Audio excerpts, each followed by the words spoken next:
About 9 months ago, I was sitting in a Northlands membership meeting. As I began reading the list of ministries mentioned on a paper, I didn't see one for recovery from alcohol and drug addiction.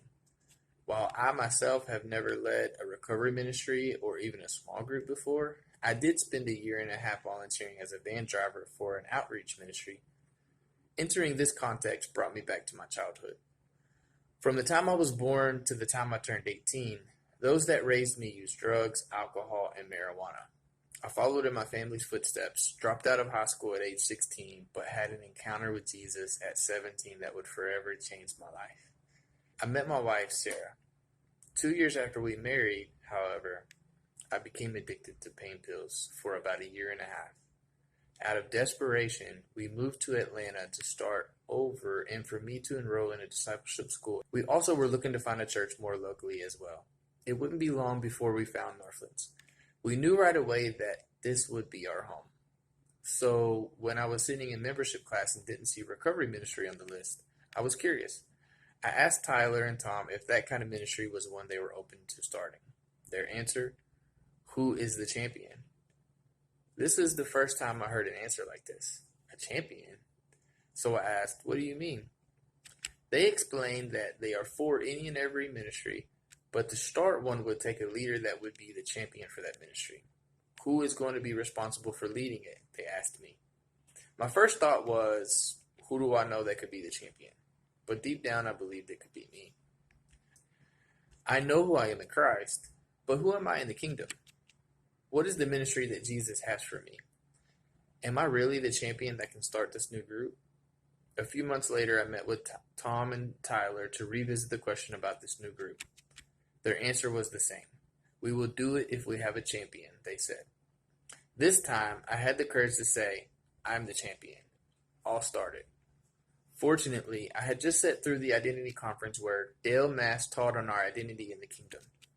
Sometime after that, Greg gave a word on a Sunday during worship that the Lord is nudging some eagles to leave the nest, jump out, and fly. To me, this meant I needed to trust my own ability as a son to fly in this sphere he was calling me to, and that this is the time to do so. Tom even challenged me to take it a step further. He said, Troy, what would this group look like if it wasn't a carbon copy of something else? What has Jesus put within you that you want to see expressed? So I wrote a vision and created different teams describing to each an important but unique role. When I looked at the finished draft, it immediately became much bigger than I initially imagined. Then the Holy Spirit began to remind me of some things. He reminded me of personal challenges Jesus has helped me overcome as it relates to growing up in a broken home in a life of addiction. He highlighted areas he's helped me grow in pertaining to developing healthy relationships with others, all of which gave me courage to step forward and lead the charge towards starting The Awakening, a recovery ministry at Northlands. I had to face my own insecurities, inadequacies, and reticence that has come from negative words spoken over me in the past. I had to instead agree with heaven that I am anointed to be this champion, and I had to act like it. To close with one more quote from Dale Mast, faith believes what God can do. Identity believes what God can do through us. If you've been dreaming of starting a new group or ministry but have been reluctant to start it for whatever reason, I want to challenge you to take a step of courage. Ask the Father who you are in the kingdom. Rethink any prophetic words that have been spoken over your life throughout the years. Is the Spirit leading you out into the unknown to start this group? Are you a champion deep down but have been scared to show it? Maybe you have been shot down in a previous season and have all but given up, except for the fact that there is still a spark of life in your eyes every time you think about it. I want to dare you to face your fears and start a conversation with the elders.